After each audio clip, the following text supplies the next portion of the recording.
Saturday. Christmas comes early. Unbelievable! Welcome to this incredible scene.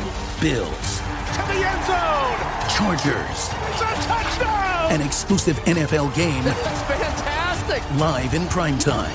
Wow! Only on Peacock. With a Christmas gift to their fans. They're having some fun now. Bills versus Chargers. Saturday, 7:30 Eastern. Exclusively on Peacock.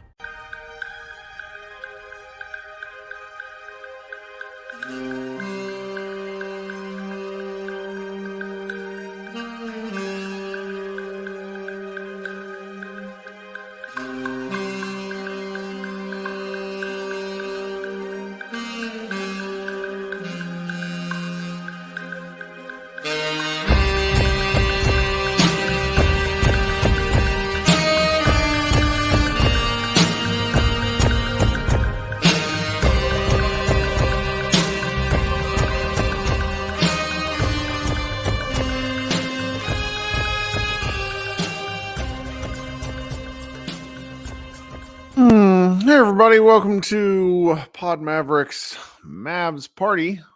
I'm Kirk Henderson. I'm editor-in-chief over at MavsMoneyball.com. If you are joining me after Josh Bowe and I's show, thank you so much for hanging around. If you're listening on the podcast stream the next day, this is our semi-regular live show, hopefully more regular once I get back to any sort of reasonable schedule. Might not be until like March, for being honest. Dallas Mavericks played the Memphis Grizzlies tonight in what was a very fun game. It's nice when the Mavericks win these things, these games they're supposed to win. I know some people find them boring, but not me. So for those of you who, don't know what's going on here, I want you to click on the StreamYard link in the comments and consider coming up and hanging out with me here. We already got one gentleman waiting, our man Brian.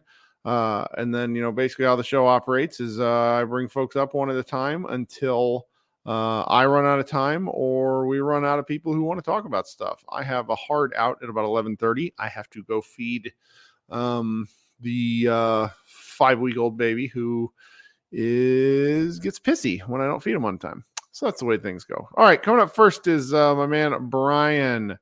What's up, man? How you doing? Feeling great, man. Just watched a nice, fun game. A lot of good contributors. It was a good time. Yeah, I liked it.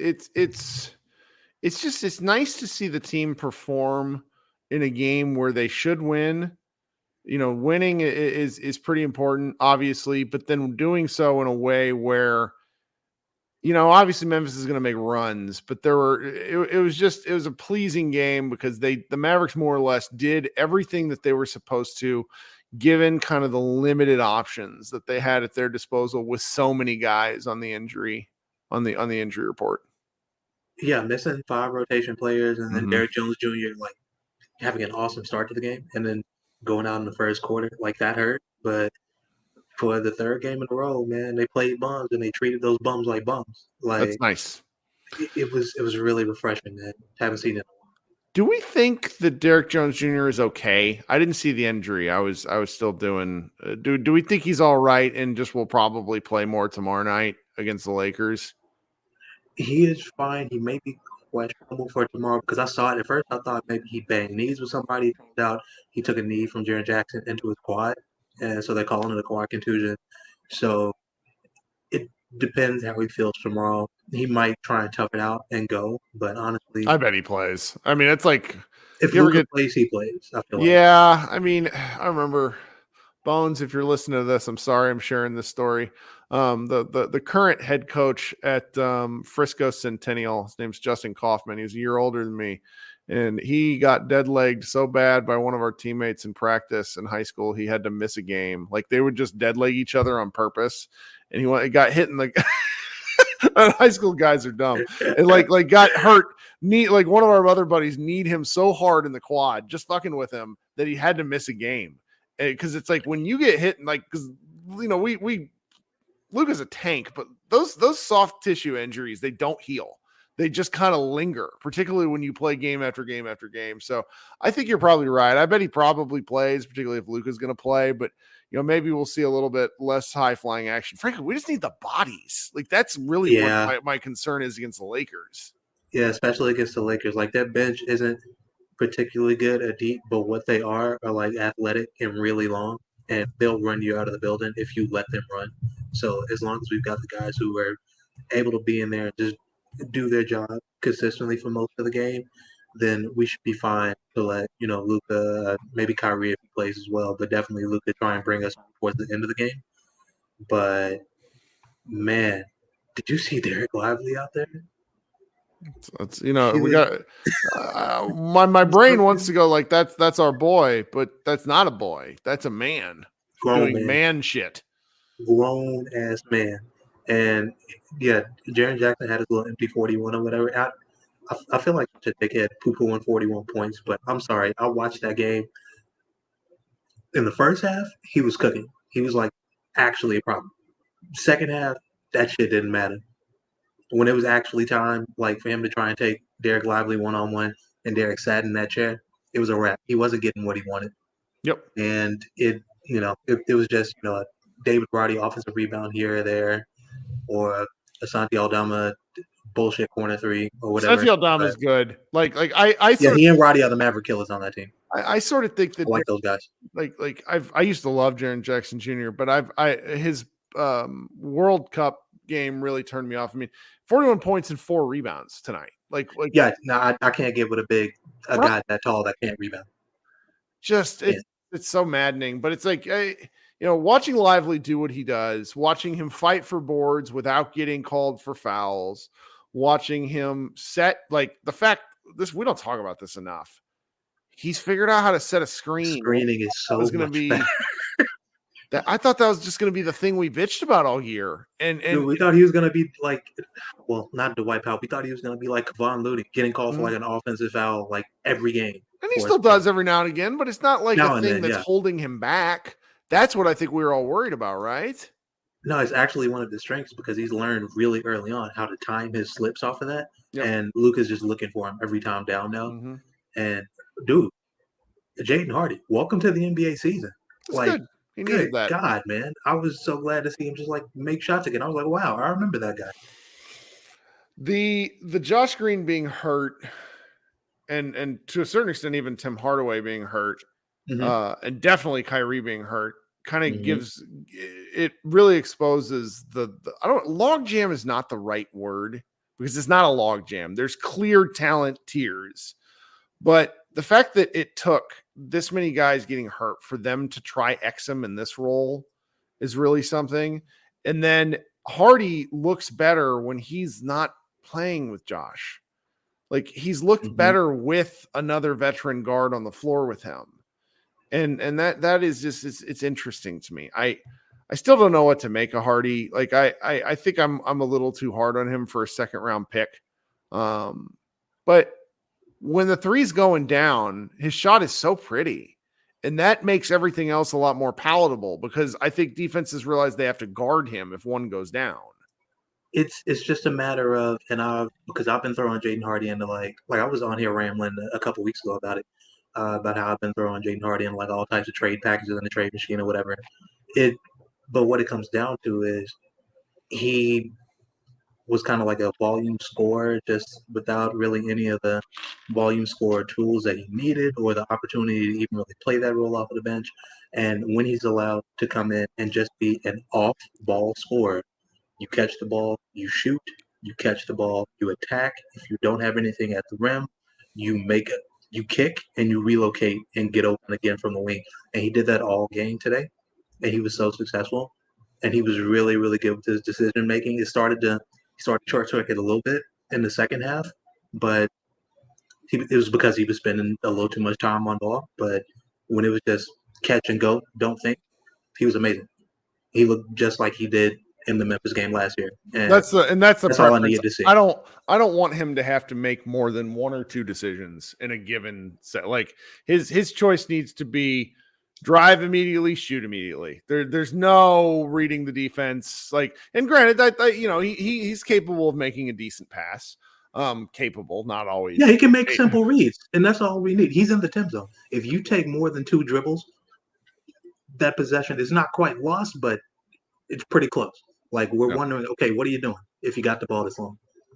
And now he knows that. So It's really something. It's really Omax something. threes too. You I was know, when really he excited shot to look that at first one, I immediately got on Twitter and I was searching I looked up the word and under the GIF section, I looked up trebuchet because his shot, when it goes off, it's just like it's going in that general direction, but you don't really know where it's going. So it's like in that first one, it missed so badly. I was like, this isn't good. This Yeah, is when not good. he misses by half a foot, and it's real ugly. But Yeah, the fact that he came right back like a possession or two later, loved it. and Luca had faith in him to take the shot because he made the pass to him when there was another guy standing in that corner. He made the pass to Omax. Omax took that shot with confidence and made it.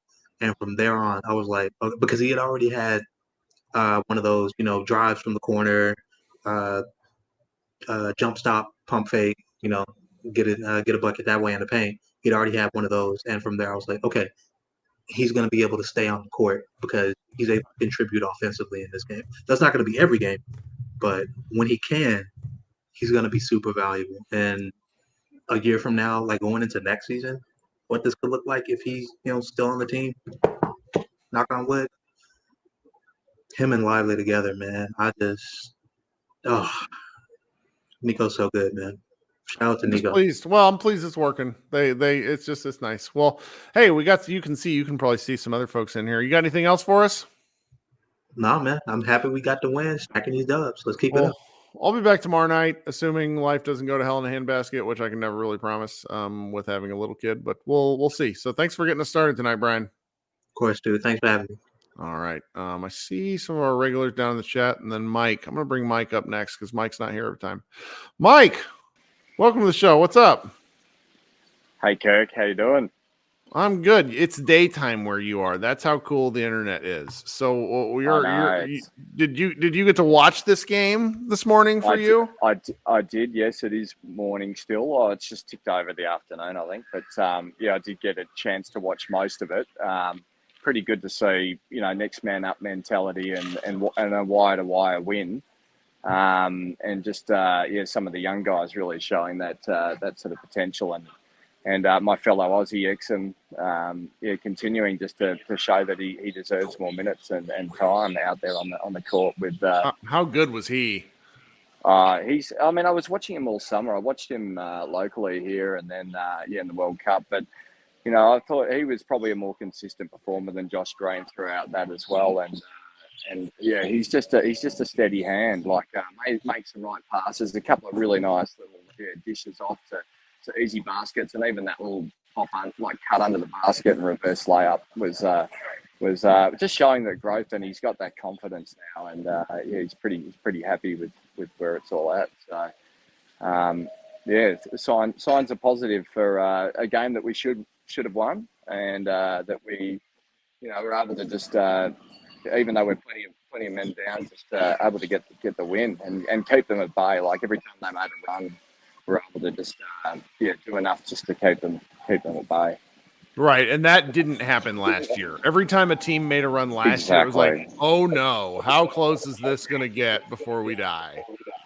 Exactly, and it was extremely frustrating last year, and I think that PTSD still kicks in this year every time they start making a march back. But they seem to just be able to keep enough of a gap and get the win. So that's the important part, and slowly that anxiety level is lifting. So loved what I saw from Omax and even Keith. I don't really rate him, but he was able to come through with some pretty good, just bodying up, getting physical with Triple J, and even though he scored, big point, like 40 something points, it was just good to see a bit of physicality and get in his face and just keep enough of that buffer in there for us to get the W. Yeah, I was very pleased to see it. Just to circle back to Exum, he has 20 assists the last 3 games. 20 assists, wow. Yeah, no, it's he's got that potential, and Yeah, I haven't seen the turnover numbers, but no, he makes the right decisions as well, and I just really like what he does with the ball. So yeah, some of those passes were tough, but he generally makes the right read. It's just nice having another guy out there that you feel confident that will make the right choice more often than not. Yeah, correct. So no, I mean, hopefully we get a few guys back, especially coming into a couple of harder games. The schedule's getting pretty tough from here on out. So, stacking the wins now is a good thing. That's right. Mike, thanks so much for joining us. You got anything else? No promise, good. No, I think that's it. Go Mavs, and hopefully we can get some healthy bodies back and keep those wins stacking up. Hope so too, man. All right, talk soon. All right, take it easy. See ya. Yes, love the internet. Coming up next, we're gonna go Micah, and then Krishna will close us out. Micah, what's up, my man? What's going on, Kirk? Well, just, Can you hear me? Yeah, you sounded a little bit of a time delay, but we can make it work. So how we doing? I'm doing good. Kirk, let me say something off topic real quick. I'm admittedly a two-team NFL fan, and I watched the Cowboys and I watched the Chiefs. The general management of the Chiefs should be ashamed of themselves. That is the worst receiving core by far in the league. It hurts me, man. But at the same time, like at least what that guy did last night was so clearly illegal that I wasn't like mad about it. Like there was no open to interpretation. It was just like he's being a dummy and was standing like a solid 1.5 feet over the line of scrimmage. Over the line. Four of their 5 losses account for drops and penalties by receivers. It's terrible. It's like but I see. I watch the Cowboys, and I don't think one of those 3 guys would get snaps on the Cowboys receiving room. Like, man, honestly, I don't. Man, it is tough. It is tough. But my theory of sports goes like this: with guys like Patrick Mahomes, when bullshit goes their way or goes against them, at a certain point in time, things start to break in like an almost unfair way for them. So like, let's say the Chiefs enter the NFL playoffs as like the 4 seed. I wouldn't be surprised if they make the Super Bowl anyways, just because they could go on some magical tear, you know? True. I get that. Tell me about this basketball game. What'd you think tonight? Man, all I'm going to say is this 19-year-old rookie. When are we going to respect this guy for our all-rookie team? Like, who outside of 2 rookies is honestly playing better than him right now? Wemby's going to win Rookie of the Year just kind of by default because that's the way these things work. Right. If rookie, it really depends on if rookie team is positionless, in my opinion, and I think it is. It would be really funny if like him, Chet, and Wemby were all on the rookie first team. I really don't see when you go like through the rookie ladders, it's going to be really hard for teams to, or for kind of pundits to ignore Lively's presence, particularly if the Mavs keep playing, 55, if they win 55% of their games. That's going to be hard to do because the Spurs have lost so many games in a row. The Thunder are a significantly more stacked team. There's just like the Lively conversation will happen the longer the Mavericks keep this up. Right. It's just like I'm just saying. I started watching the NBA in '91. Mm-hmm. This is not normal. This is not normal for a 19-year-old kid to be doing what he's doing. Like, at the end of the man put up 16 and 16, 89% from the floor on the DPOY's head. That happened. So I get it. Shout out to Nico. He smashed on that bargain bin, didn't he? Sure. This had to pay off at some point. The Mavs have had so many like low level signings not work out during the Luka years that they were kind of owed. Where who was the guy that really cooked for us in the bubble? 76er. Trey Burke, where it's just like Trey Burke was a great value signing for that moment, but the fact that they thought that they should keep him for a series of years is the kind of Donnie decision making that gets them in this hole. You try for Frank Ntilikina. It's a lapsed lottery guy. I think it's a good gamble, but then you keep him again when he was good against Booker in the playoffs, but I don't understand why they kept him for that second year. With these back end contracts, you simply got to cycle guys through until you find someone who hits. I mean, that's what makes the Exum thing so interesting is I'm pretty sure they got him not just 1 year, but they have a right to a second year for him, which is huge. Yeah. And I could be wrong about that, but I really don't think I am. Yeah, and, no, he's signed for 2 years.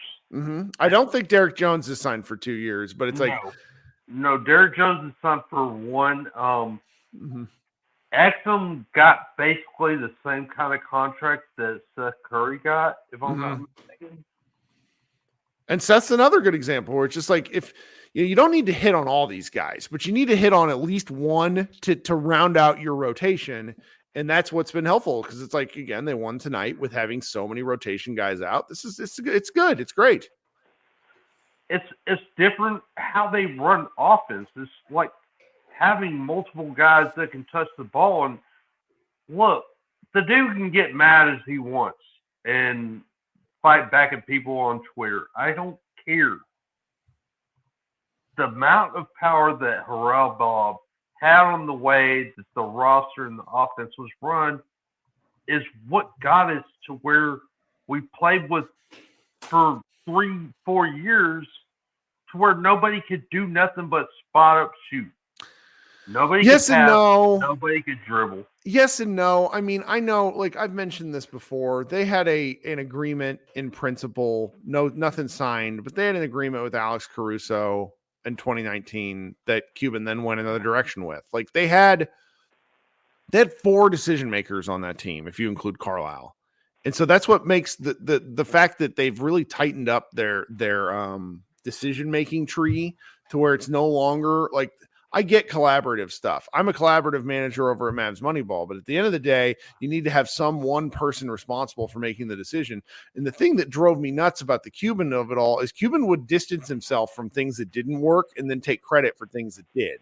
And and I don't like that style of management, frankly. He's done it. You've heard him on podcasts as of late where he's like, well, JJ Barea was me. I'm the one who drafted JJ Barea. Well, what about all the garbage picks that happened from 1999 to 2011, where they made some really horrendous picks in between there? That's just the way it goes. So it's like the fact that like having one credible center in 20 years and we only had him for 2 seasons. Well, that's where like the Nico of it all, it's like very clear that he's making these choices because Jason Kidd did not want Christian Wood. And they made that deal anyways to get out from under those other contracts. That's a Nico choice. I really believe that. And so it's like, if there's the fact that there's one point, not like a single point of failure, but like a single point of responsibility makes you feel a lot better for where they're going. And then, a 17 in the chat notes that Dennis Lindsay is also in that chain of command. And that's been, I think, really, really important for the success the Mavericks have had. A couple of things. Him being there and that probably played a part in the Exum decision.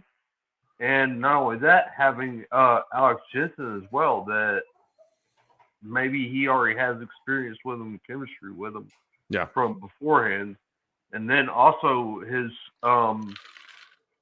you can't underscore how he played a part in developing Rudy Gobert.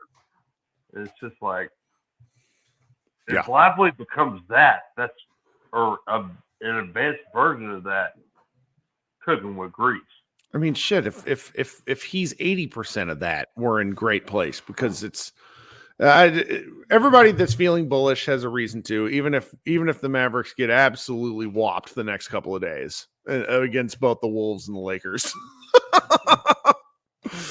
Well, you said it in the chat, and I don't care if I sound like an asshole. AD just had 40 and 20. 10 and 5 is coming. Well, I mean, the Pacers were a perfect team for him to get 40 and 20 against because they, like, once Miles Turner got into that ticky-tack foul trouble shit, it was going to be one of those games. Like, it was that game that nobody talks about this, and I'm a hater. But I thought that game was horrendously reffed. There was like 75 fouls called, and it just threw the whole flow of the game off. It was awful. It was an awful game. It's gross. Like we're gonna deal with things that's just like there's a lot of politics in how they want to present a product, and we've seen over a long period of time they don't care if it looks gross to get the product that they want to present. Yep. Well, what else you got for us, my man? Because I have to go here in 7 minutes. That's about all I got. Well, thanks so much for. That energy is real. So, I like it. Keep it going, Kirk. All right, talk soon, man. Maybe tomorrow. All right. Krishna, close us out here, man. What are you thinking tonight? Kirk, how are you? I'm good. I'm doing good. It's been a while. We haven't talked since OKC game, right? I feel no, because I've not. I just haven't had the juice. Not blaming you. I get it. I'm shocked you're even doing this. I'll be honest. Yeah, when these are earlier ones, it's fine. My wife and I were talking before the game. Like, she knows I need to do these, but it's also like there needs to be the appetite. Because like you guys see the numbers here, where it's fine. We're all friends. And when I was doing the green rooms, we were getting 150 people hanging out, and the barrier for entry to this is just higher. Mm-hmm. And I don't know how. There's some games where we have had 100+ people in here, and I don't know really how to get that back. I think probably like more interest, the playoffs, other sports kind of happening. I think those things will help, and it takes time, right? Like it's so weird, but like 82 games is a long time. Yes, it's why baseball is somewhat brutal and not brutal. It's like it is 162 games, but you're also playing like 4 games in a row, and then like you get 1 day off, so it's a little different. But all that said, I felt like after the OKC game, the thing I talked about was I was glad the team put in effort. You could see that they were just tired.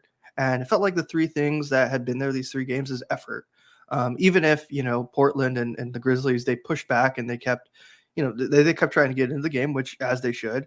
It felt like the Mavericks just had effort. Even if there was sloppy play, like I'm not going to sit here and say the play was perfect and it was immaculate.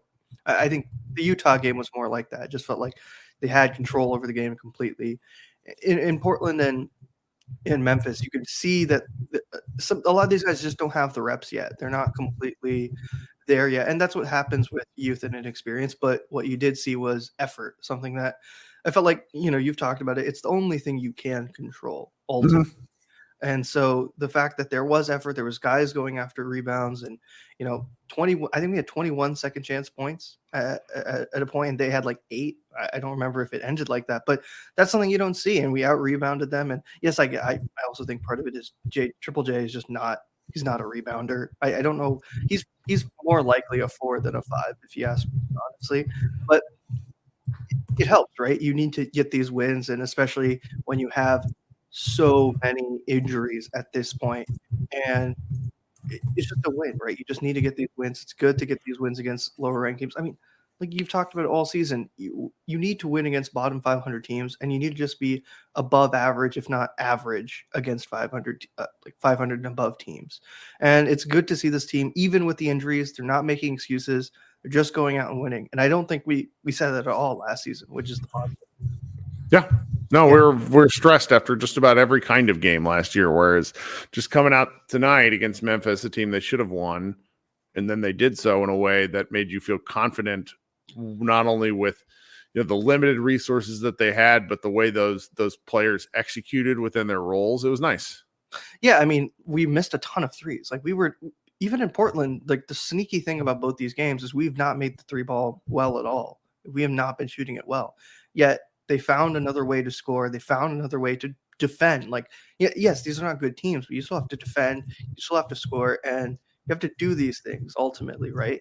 We can talk about the level of competition, and that's real, and that's a valid point, but you still have to do them, and you have to practice them on some level. And so it's a good thing to get these out. I think I think everyone's kind of chalked up tomorrow to a loss, but I want to see at least effort, right? That's always what every fan kind of wants to see, is you want to see guys go out there and give effort. And even if, like, I give, for example, AJ Lawson, like, you can see why he's still a G League level player. His shot is not there. The consistency with his shot is not there. But you saw him go out on the fast break a few times, make a few pretty like energizing dunks that kind of like shush the crowd down, which helps. And that's kind of what you need from these guys. And you guys are speaking about all rookie team. I think it's been positionless for a long time. So, yeah, I mean, I honestly just don't remember because the Mavericks never have rookies. yeah, Luka. I think Luka's the last person to make all rookie team. So No, Dennis Smith Jr. I think was second team. yeah, but Luka would have made it after him, right? So Luka would have been the last rookie we ever had to make all rookie team. Yeah. Yeah, so it's been a long, long time. But I get it. It's an interesting conversation, but I think no matter what the national conversation is about Lively, I don't think there'll really ever be one until the Mavs are like in the playoffs or something. Just because I think there's already this preconceived notion of the Mavericks, rightfully or wrongfully. That's just what it is. But to me, I feel really happy because I know so much of the conversation I've talked about it before was about getting a starting center. And I don't think any of that conversation was wrong, but it's made me happy to see that he's just kind of, he talked about it so much in the offseason that he just wants to fill in the role and do what he needs to do. And the fact that he's done that, but also kind of moved the needle in the sense you've seen some of the passing stuff that he displayed a little bit in college and a lot more in high school, that his offensive game is way more developed than I think most bigs are at this stage. Like the thing is we talk about Rudy Gobert, but the one thing that has always held Rudy Gobert back, I think, from being an elite center is his offensive game. Like it's like frying pans for hands. The man can't catch the basketball. He's better now. Like he's a good dunker. Like he's okay around the rim. But there was a play today. Lively, I don't remember if he got blocked or he missed a shot, but he gets his rebound and he just does a nice little hook, and it goes in. Like this kind of stuff is. It's never happened to a Mavericks big man in my life. No, and like Chris Kaman, maybe. And at that point, Kaman was 2013, right? Right. I remember that season. But all this stuff is it's positive because if this is your floor, like this is the baseline we've seen, and it's still pretty good. Yeah. And I imagine that his best attribute and best skill that I feel like has been there so far is just learning and improving. And I think that is something that's, I don't want to say underrated, but it's something we easily misforgive. Like we always look at the measurables and the like I always think about everyone was like this guy averaged 5 and 5 in college, and it's like what is he going to do? And it's like it's part of it is situation, and part of it is how willing is that player to learn. And it's been positive that he is. And Omax kind of had a few bright spots tonight. Like young players are never going to always be 100%, and I think developmental curves are so different. And I'm interested in this stuff because I follow so many sports, and so for me, it's positive that we're seeing the young guys, even if they're not consistently performing. They're at least trying to improve, and the team is, maybe not 100% trust, but it's been good. And I don't really have too many complaints. I mean, the injuries are killing us, but right. I think I'd rather have injuries now this earlier in the season than we're getting later on in the season. We need to win games more urgently, and we're just dying. Like we just don't have anyone to put out there. So yeah, I won't take too much more of your time, Kirk, but hope everyone takes care. Like the stream, like Kirk said, please share, and take care. Have a good night. You too, buddy. Okay, so Mavericks play the Lakers tomorrow. Have probably 2 more shows tomorrow because the Lakers game starts at 6:30 local time. They're the TNT game, but they're the early game. So expect the lower bowl of the Mavericks arena to be absolutely empty. If I didn't have as much going on, I'd probably try to sneak in a way and find to get tickets just because that's going to be one of those. I think that the ticket prices are high, but I mean, people can't get downtown until 6:30. We'll probably have a slightly earlier podcast, slightly earlier live feed. Everybody, thanks so much for hanging out. Head over to MavsMoneyball.com and check out the writing we have going, and we will talk with you soon. Go Mavs.